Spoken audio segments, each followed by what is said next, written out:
درود دوستان، خبرهای ورزشی در کانال مشتی تاجیکی. شروع میکنیم از عبدالله عریف. عبدالله عریف در گرند سلم تاشکند دیروز سزاوار مدال طلا شد. او صاحب میدان رو در فینال شکست داد و مدال طلا رو به گردن آورد. خاطررسان میکنم که این یکمین گرند سلم عبدالله عریف است و او الان قهرمان این گرند سلم شد. دوستان، عبدالله عریف رو در کامنت ها تبریک کنید و امیدواریم که عبدالله عریف در آینده قهرمان جهان و قهرمان المپیک خواهد شد، چون که خیلی جوان است و این یکمین گرند سلمش بود و الان چمپیون قهرمان این گرند سلم شد. دوستان، خبر دوم، ورزشگری نامدار تاجیک مویبشو گلابوف با یک لیگای فرانسوی استرایکر MMA کانترکت بسته است و انشالله که الان در گرند پری این لیگا شرکت میکند و اگر که تو فینال رود در فینال برای قهرمان شدن این گرند پری می جنگد و ما امیدواریم که در این گرند پری فرانسوی موهیبشو گلوبوف قهرمان می شود. حاضر همون کدام روز شروع شدن گرند پری در اینجا نیست و اگر که به نزدیکی این گرند پری شروع شود من حتما به شما خبر میدیم و امیدواریم که ورزشگری تاجیک موهیبشو گلوبوف در این گرند پری اروپا فرانسه قهرمان خواهد شد. دوستان، موهیبشو گلوبوف رو تبریک کنید برای این شرکت کردنش در گرند پری فرانسه و امیدواریم که او در این گرند پری قهرمان می شود. خبر سیوم باشد دوستان، در ACA تاشکند که 8 می به فیلم برگزار می شود،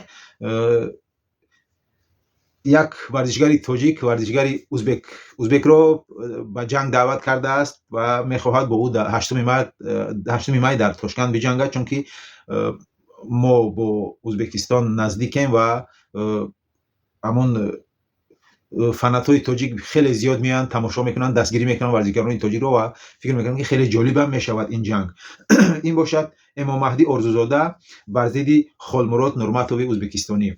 دوستان، ورزشکاران مثال با قول روسا توپ بایتسای لیگا نیستند، ولی خیلی جنگ خوب هم نشان میتین. کی باشد؟ ورزشگری ازبکستانی 7 برد دارد، 8 باخت، 1 تنیچیه و ورزشگری تاجیک باشد 4 برد دارد، 3 تا باخت. برای همین و خوب هم جنگ میکنند. این یک خایپ میشود برای، چون که مردم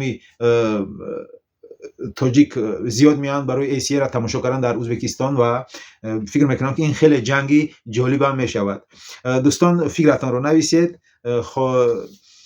امام مهدی آرزوزاده بر ضد خالمراد نورماتوی ازبکستانی در ACA 8 مارس در تاشکند. و یک خبر دیگر دوستان من به شما میگویم، این به ورزش دخل ندارد، دخل دارد، ولی من میخواهم که فکرتان رو در این بابت نویسید. در لهستان، در پولشا، در ورشاوا، در پایتخت لهستان دو گروه تاجیک با همدیگر می جنگند و یک نفری آنها، یک تاجیک 36 ساله در بیمارخانه، چون که سرش آسیب سخت دیده است، آنها با کلتک و با نمیدونم با کورچه و با هر چیز از شب 27 و 28 در پایتخت پولشا و لهستان با همدیگر می جنگند و دو گروه تاجیک در اروپا و از جای همون جنگ میگریزند. یک نفرش رو به بیمارستان میبرند، 3 نفر دیگر رو پلیس دستگیر میکند و حاضر پلیس این کار در دست پلیس است. من برای چی این گپ رو گفتم که به جایی که شرمنده کنید همدیگر در نمیدونم در همون روسیه هم همدیگر شرمنده به همدیگر فقط میجنگید، نمیدونم اروپا هم اومده میخواد در اینجا هم همون چی کنید، همون کروتوا دوام تیه. نمیدونم، من یگان بار نشنیدم که روسو با روسو جنگیدن در روسیه یا که در اروپا. یگان بار کدوم که شنیده بنویسید در کامنتاریا. یگان بار نشنیدم. حتی کم میشنوی که ازبکو با ازبکو جنگ کردن یا که قرقیزا با قرقیزا یا همیش کارو در دیگه مملکت ها کمه، فقط تاجیک با تاجیک. دوستان، یک شرمندگی نخو همین رسم تو با اجاره هم بیارید، بخدا یک شرمندگی. دوستان، فکرتون رو در این بابت نویسید.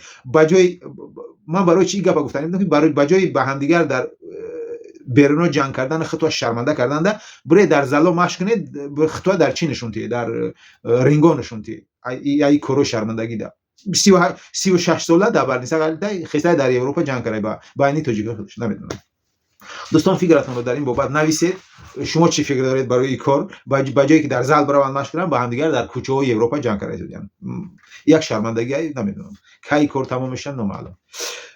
دوستان در کانال مشتی تاجیکی ابونه شوید. من حتما به شما خبرهای ورزشی رو میرسونم و ان شاءالله که ورزشگران تاجیک همیشه دست بالا میشوند و پرچم تاجیکستان رو بلند میبردارند.